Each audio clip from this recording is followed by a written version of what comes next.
Hey everyone, we're going to go ahead and get started today. So this is, I think, our third session in our Path to Google certification. So once again, we heard from the teachers that many of you had wanted to learn more about getting Google certified for level 1. And this is one of those sessions toward that. If you are here and you do not want to get Google certified, that is totally okay too. We're just glad you're here. And Kelly is our co-host today, and she's going to be letting people in, and she's actually going to be monitoring the chat room for us. She's going to be doing a little bit of a double duty. She's working office hours, and she's helping me out too, because we had a lot of people that attended our last session. So again, I just want to show you a couple of things here before we get started. So we have about 32 participants, and that's great. So I'm going to click here and just click out of this. So this is our slide deck that we have put together, and you can find it at bit.ly/path2gc1. Okay, and a lot of you are already on there right now. That's awesome. So we have already gone through Chrome, Drive, and the first part of Docs, and today we're going to talk about the second part of Docs. Now, over here to the right is a practice task, and each of these slides so far has had practice tasks for you to complete so that you can do better and be more prepared for, one, being a better teacher in class and with your students, and number two, getting ready for that Google certification test if you want to take it, okay? So the first thing I will show you today is voice typing. Now, since we're in a Zoom meeting, I couldn't do voice typing because right now my microphone is controlled by Zoom. So I made a video, so I'm just going to click on the video. It's a short one, but this is how voice typing works inside Google Docs, okay? So hopefully it'll work okay. I think the sound should be working too, because you did hear the music earlier. So here we go, we'll try it out. Hi, this is a short video to show you how to use the voice typing feature inside a Google Doc. Here we have a Google Doc where a student can respond to the prompt. The prompt is up here, so the student should read that, and then click at the end of the line and then press the enter key a few times so that he or she has a space to then respond to the prompt here. To use the voice typing feature, go to Tools and click on Voice Typing. Now we have a microphone here. When it's black, you're actually not recording. When it's on red, then you are actually recording. You can change the language here that you want if you have a different language that you're going to be speaking. I will be speaking in English today, so I'll keep it on English. Okay, so when you're ready to start voice typing, you just merely click the microphone. I was taking a cruise with my family 3 weeks ago, and we all had to self-quarantine on the ship! I was really scared because none of the countries would let us dock, period. We were really bored, but luckily we still had really good food to eat, and the ship's staff were so nice to us, period. New line, new line. We de-embarked from the ship 5 days ago and are now at a U.S. Army base in quarantine, period. The food is not really as good, and I miss my friends, period. Now, I didn't want them to put depart here. I wanted them to type debarked. So what we can do right here is we can just click on that word and click the X, and then we can actually just type over that. And we're going to go back through this and make sure that everything that we said has been typed out correctly and spelled correctly. Voice typing is not perfect, but it works really well for most of our students. Okay, so that was the video, and that's going to be on that Path to Google certification doc that we have here. It is hyperlinked, so if you want to watch that again, you can. I'm going to take you through just a few things on the doc. And again, in that voice typing, it's pretty accurate if the students are enunciating and if they have all of their words in their head before they start speaking. Again, after they have clicked off the microphone, they can go back into the document and clean up what did not work out well, what did not type correctly, what was not spelled correctly, or if they want to change any of it and edit it and make it a little bit better, they're able to do that. So the first thing that we're going to talk about is insert hyperlinks. And some of these are pretty simple things to do, but we're going into HyperDocs later on, and that's something that is really a challenge and can be very, very great. I mean, just a great thing for your kids to do and for you to keep up with And it's a nice way to package lessons. And so we're going to talk about that in just a few minutes. But the first thing we'll talk about after the voice typing is inserting hyperlinks. So I'm going to go over here to a document that I have. And let's just say that I'm going to do some typing here. And I created this. We're going to talk about Abraham Lincoln today. And I'm going to go over here and just type a few things. And let's start with Abraham Lincoln was born in Kentucky. And let's say that we wanted to go, we just want to hyperlink something here, just for example.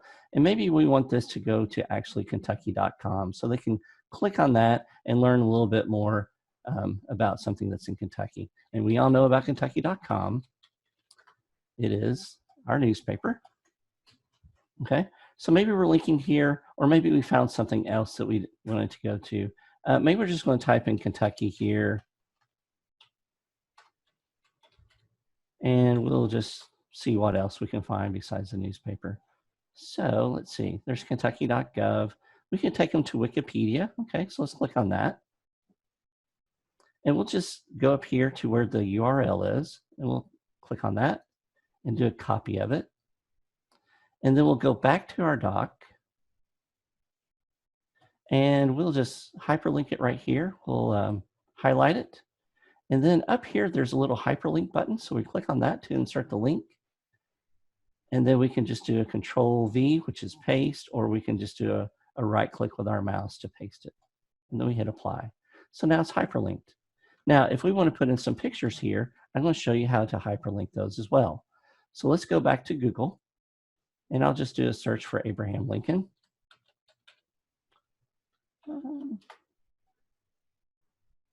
And we'll go over here to images and try to find an image for him. And that one looks great right there, so I'll click on that. Now, to get that image, you can do a right click on it, and you can go to copy image address. Okay, that's one way you can do that. So we'll copy image address. We'll go back to our document. And then right in here, inside here, we'll go to insert, and we're going to do image, and then by URL, okay, because that's what we actually copied. We copied the URL. So now we'll do a Control V in there, and that is the image that we looked at. We'll click on insert. And now I'm going to size that a little bit so we can have a better shot of what that looks like. Okay, so now that we had that size correctly, we're going to go ahead and hyperlink this. So I'll just click on it once, and then I'll go up to here to insert, and then click on link. And then I can type in whatever address I want this to go to, and I think I'll choose the History Channel. And I'll wait for that to come up, and there it is right there. I'll click on that, and it also puts the HTTPS in there, and then I'll hit apply. Okay, and now we'll go to the next file that I have. It is Abraham Lincoln's life, and I'm going to show you the Explore feature. So this is just some text that I actually copied from Wikipedia, and I want to show you a couple things inside here. So let's go up through here, and let's say that I'm trying to find, this is his early life, and then it goes down into where he gets married and a few other things later on in his life. And let's say that I want to learn a little bit more about his birth. So one of the things that I can do is I can go to the Explore feature. And the doc has this, a Google Sheet has this, and also Google Slides has it. And it's right over here. There's a little button for Explore. And what we're going to do is actually just try to find the information about Abraham Lincoln, where he was born and what the date was. What this lets you do is do research right inside the doc. So I'm going to click on Explore here. And it opens up this panel. And so I'm going to click right here, and I'm going to type in Abraham Lincoln and birth and see what we come up with. Okay. So this reaches out to the web, and you can go to images. You can also search inside your drive, but I'm going to stay on the web here. I'm going to scroll down a little bit. And right here, it tells me a little bit of information about here. It says future President Abraham Lincoln is born in Hodgenville, Kentucky on February 12th, 1809. So what I want to do is I want to go into that actual website. I'm going to click on it here. And I'm going to find that information, and I'm just going to highlight it and copy it. So here it is. There's that information I want. So I'm going to highlight it.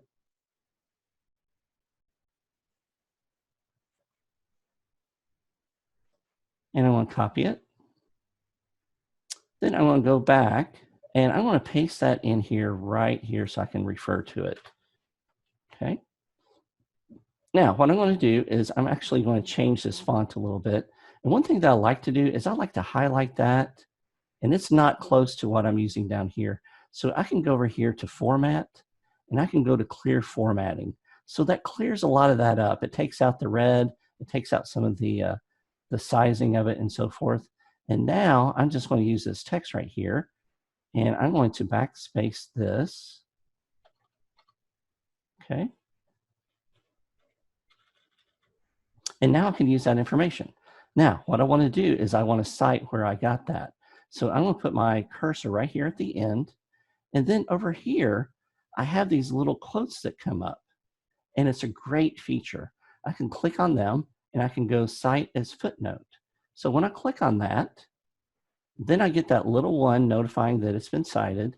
And down here on this page, it shows me exactly where that came from. Really easy to do, okay? So one more time, what I did was I went to the website, and then after I cut and pasted what I wanted to actually put in there, I just clicked at the end of the line, and then these little quotation marks came up, and I clicked on that to cite as footnote, and I could do these for each of the sources that I have here.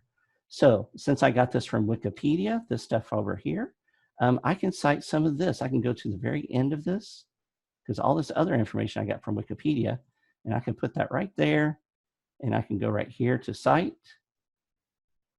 and it put a little 2 there because that's different than the citation inside Wikipedia. Matter of fact, I can get rid of that right now. I'll just go ahead and make that look better. So now there should be a 2 at the end, and there it is.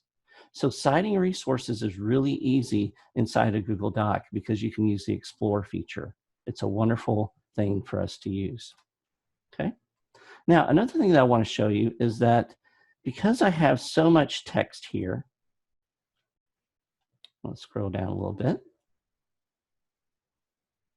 My computer's acting a little slow, and that's okay. But I have these headers here, okay, these headings. So early life is a heading, and so is mother's death, and so on. So I can highlight that, and I want to see what kind of heading that is. So after I highlight it, I can go over here, and I can see that it's heading 3. Now that's important because I'm going to go back up here at the top, and I'm going to make this birth a heading also. And so right now it's normal text. When I highlight it, I can go here to the drop down and click on heading 3. And now it's the same size. It's not bolded yet, so I can go back to bold it. And what I want to do is I'm going to clean this up a little bit. And I want to put a table of contents here. It's a great way to do things inside a Google Doc when there's lots of different pages and there's different sections, okay? So I can go over here to Insert,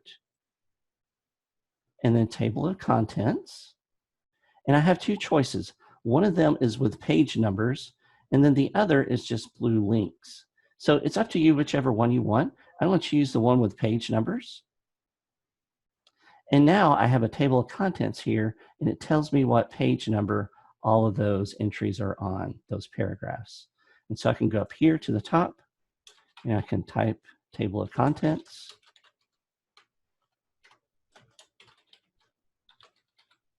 And there we go. It's looking pretty good now. So I'm going to highlight that. I'm going to make it bold, make it a little bit bigger. Okay. And now when I click here, I get a hyperlink to where that is actually in my paper. So if I want to go to like page 3 and click on marriage and children, I can click on that hyperlink now, and it takes me right down here to marriage and children. Okay. So table of contents using the hyperlinks inside there, really easy to do. It's great for, I've seen it used with some of our OT/PT people when they have a lot of notes and a lot of different sections about things that they're doing for students and how they're meeting their needs. And they'll have pages of documents that are just really long in Google Docs, and showing them how to use table of contents was really a game changer for them. All right, so now we're going to talk about inserting tables. So let's go out of this one. I'm going to clean up some of this a little bit so it's easier for me to navigate.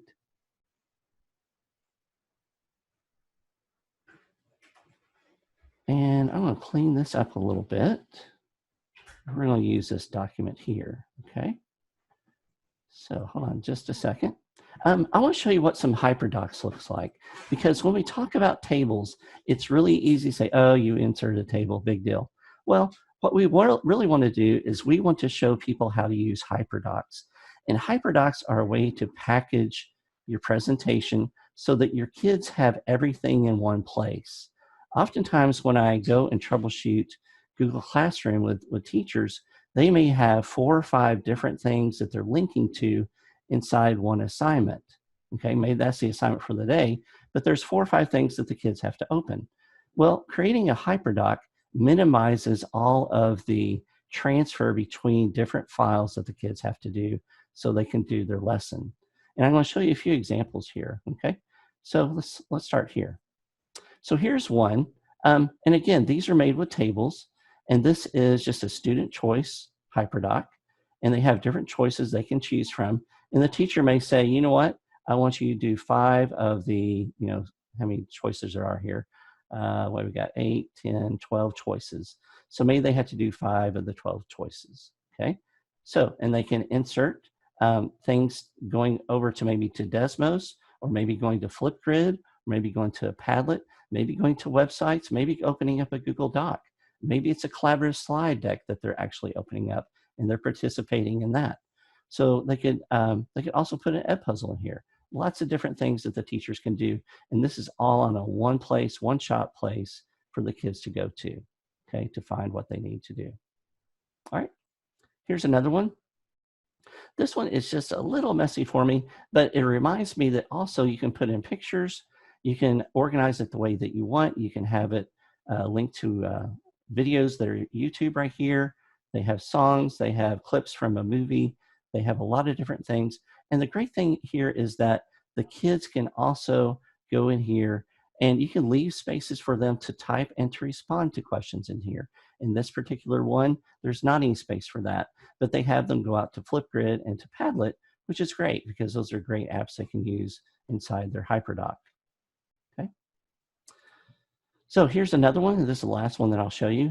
It's cleaned up a little bit more. It looks a little bit more professional, but still they go in here and there's different things, different activities for them to do. And this one reaches out to Adobe Spark.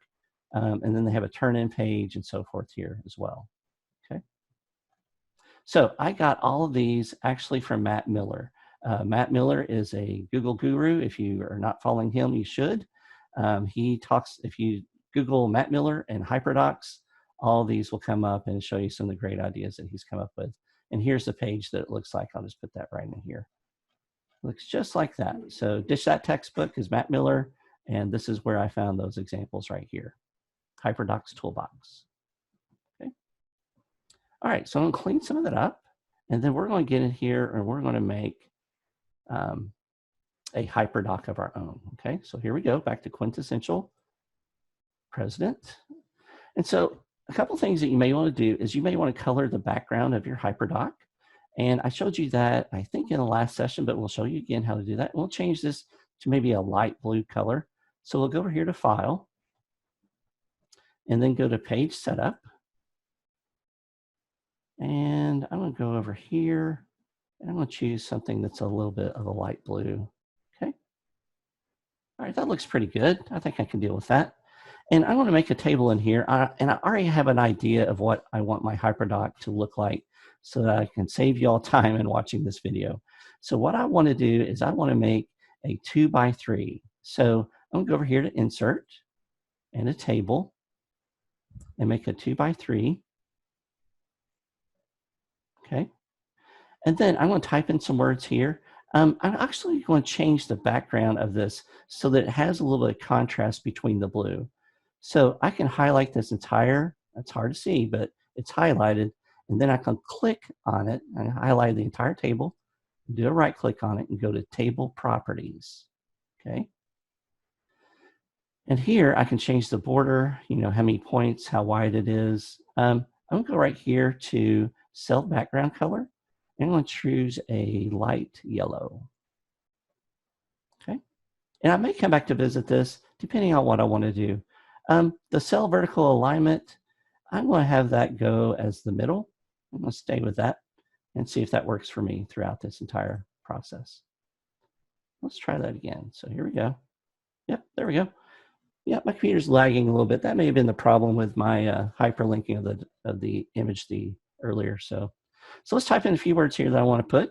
I want to type in engage,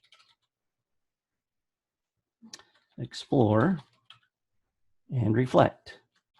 Now, one of the things that I want to point out is during the test, if they ask you to create a HyperDoc, a HyperDoc is actually linked to a person that created this for the first time and kind of made it, you know, somewhat famous.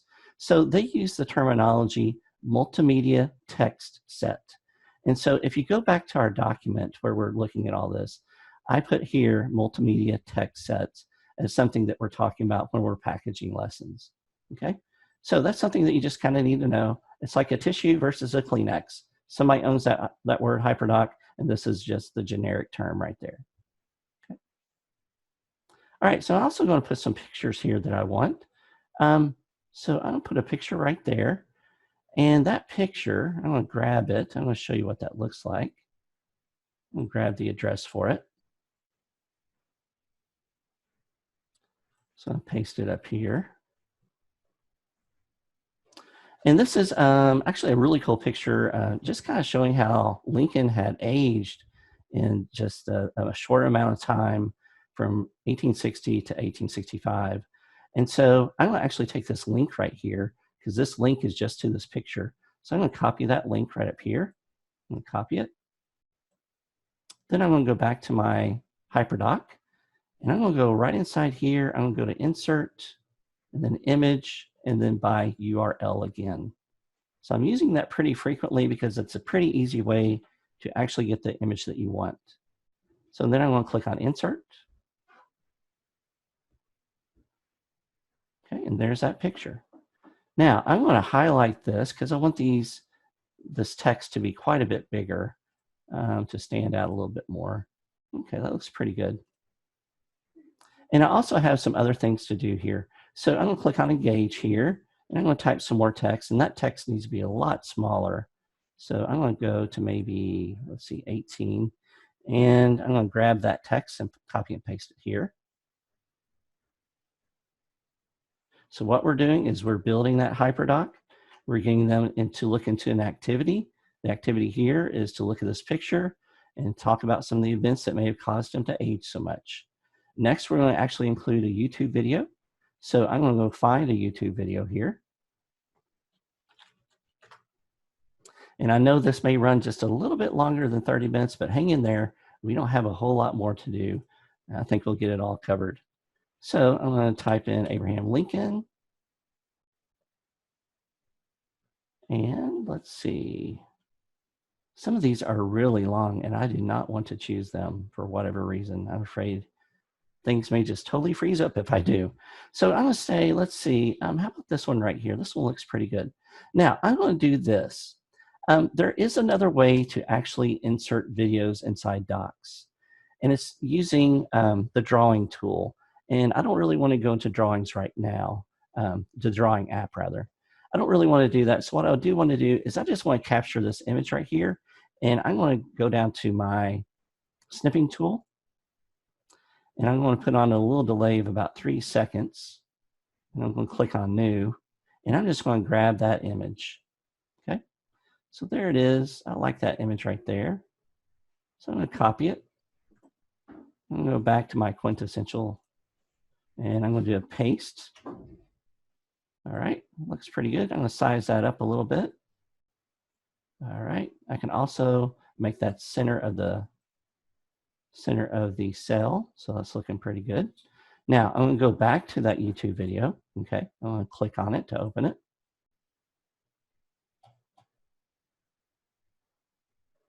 And I'm going to hit pause, and I just want this address right here. So I'm going to copy that address, go back, And here's an image. Let's try this again. Let's go to insert, and my goodness, there's my link. So just click on the image one more time. Link is right there, and now I can paste that image right here with a Control V. Okay, so right now, if I click on this, that will go out to a YouTube video for the kids to watch. I'm going to put some directions down here underneath Explore.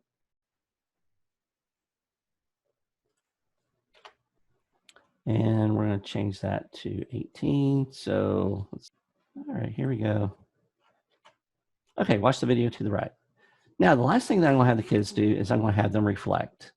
So they've actually looked at a picture, they've thought about it, they've actually listened to a video from the YouTube, and I'm going to have them actually answer some questions here, and here are the guiding questions I'm going to ask them. So, what are some of the significant events that Abraham Lincoln overcame while growing up, and how did these events help Lincoln become one of our greatest presidents? And I'm going to give them a little space here just to let them get started of where they should be typing their responses.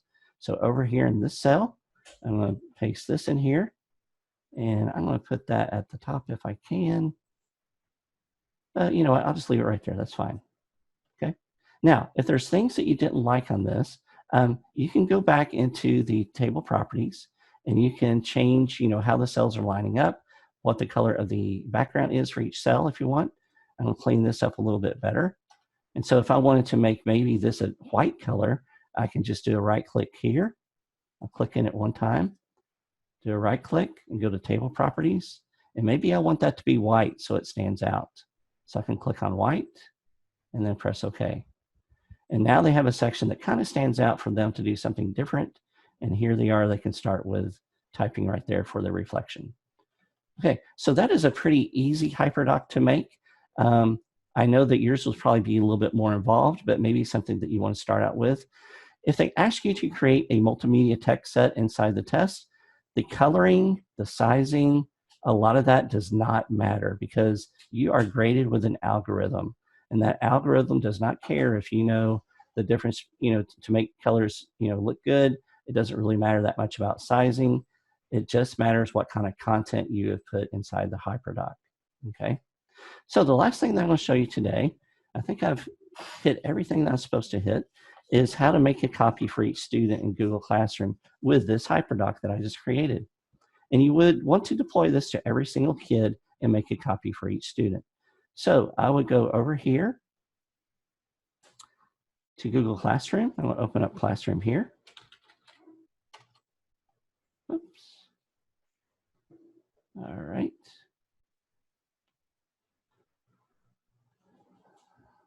Okay, I'm going to go to my test class. And I would go to classwork and create, and then an assignment. And the assignment is Abraham Lincoln. The instructions are complete the reflection part of the attached HyperDoc.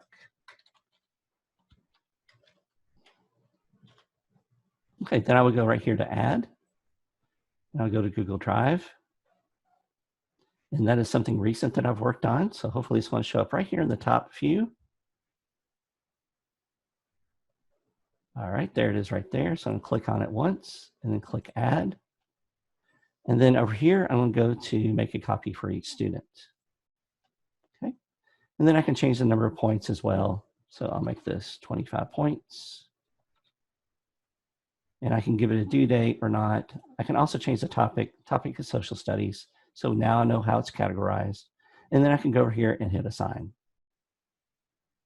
Okay, so that is how you actually assign a HyperDoc. Pretty easy to do, just like assigning any other doc that you've created. Now, we looked at HyperDocs as a Google Doc. You can also look at HyperDocs as a slide. We just didn't go into that because we're talking about docs today, but that is how you make that. So over here is your practice assignment. So you can read through that. Hopefully you can go through all those stages. A lot of those I really just went right over inside the video that we're creating with this. This video will be posted over in our website. I'll show you where that's going to be. So I'll just drag that over here. And remember, this is our website. Go down here to Google Level 1 certification, and you'll see this right here. This is what we have. And inside this document right here is where it will be linked. And then the next time that we have a session on here will actually be Wednesday, working in slides. And that will be the next session that we have. All right, I want to close out of that. And that is the end of our recording today. Thank you for coming. If you have questions, feel free to stick around. I bet Kelly has been very active in answering questions here. If there's some that we need to address, we definitely will. Thanks again. Bye.